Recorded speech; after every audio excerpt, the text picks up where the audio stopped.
جس کے ذمہ بہت ساری قضا نماز ہے وہ ہر فرض اور وتر کو مع سنت و مستحبات کے نہیں، صرف فرض اور وتر، سنتوں کی قضا نہیں ہے۔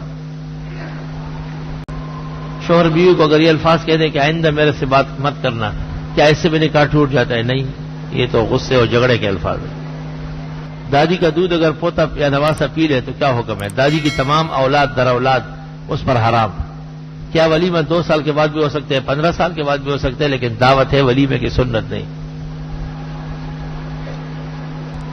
بعض علاقوں میں اہل میت 40 دن تک بیٹھے رہتے ہیں اور دور دراز لوگ آ کر اہل میت کی تعزیت کرتے ہیں۔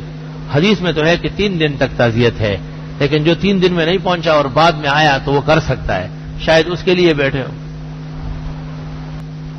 ہمارے گھر میں ایک ہندو ملازمہ ہے، وہ دیوالی کے موقع پر بازار سے خریدی ہوئی مٹھائی لاتی ہے، ہم نے واپس کر دی جبکہ اس نے بتایا کہ یہ منت کی نہیں ہے، کیا اس کا کھانا جائز ہے؟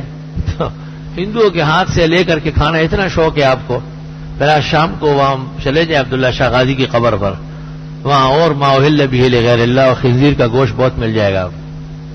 اتنا شوق ہے مٹھائی کھانے کا کہ جب اس نے کہا کہ منت نہیں ہے تو یہ کھانے کے لیے تیار ہو گیا ہے۔ منہ پہلے سے کھول لو، کہیں ایسا نہ ہو کہ لقمہ کان کے پاس چلا جائے۔ توبہ توبہ۔ حدث اکبر کی حالت میں کوئی ذکر وغیرہ یا کوئی قرآنی آیت پڑھ سکتے ہیں؟ جنابت اور حیض میں ذکر کر سکتے ہیں، قرآن کریم کی آیت نہیں پڑھ سکتے۔ میں نوکری کے ساتھ ساتھ تعلیم بھی حاصل کرنا، لیکن میری پڑھائی میں دل بالکل نہیں لگتا، اگر کچھ یاد کرتا تو یاد نہیں ہوتا، اور یاد ہو جلدی بھول جاتا۔ کوئی وظیفہ بتائے۔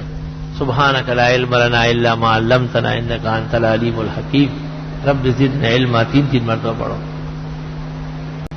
خیر مقلدین نے بہت تنگ کیا ہے، اور لوگ کہتے ہیں کہ ابو حنیفہ دعوت اسلامی دیوبند کا امام ہے، اور دونوں فرقے آپس میں ایک دوسرے کو کافر کہتے ہیں۔ آپ قیامت کے دن امام ابو حنیفہ کون سے فرقے کے ساتھ ہوگا؟ امام ابو حنیفہ مسلمانوں کے ساتھ ہو، کافر اور مشرکوں کے ساتھ نہیں ہوگا۔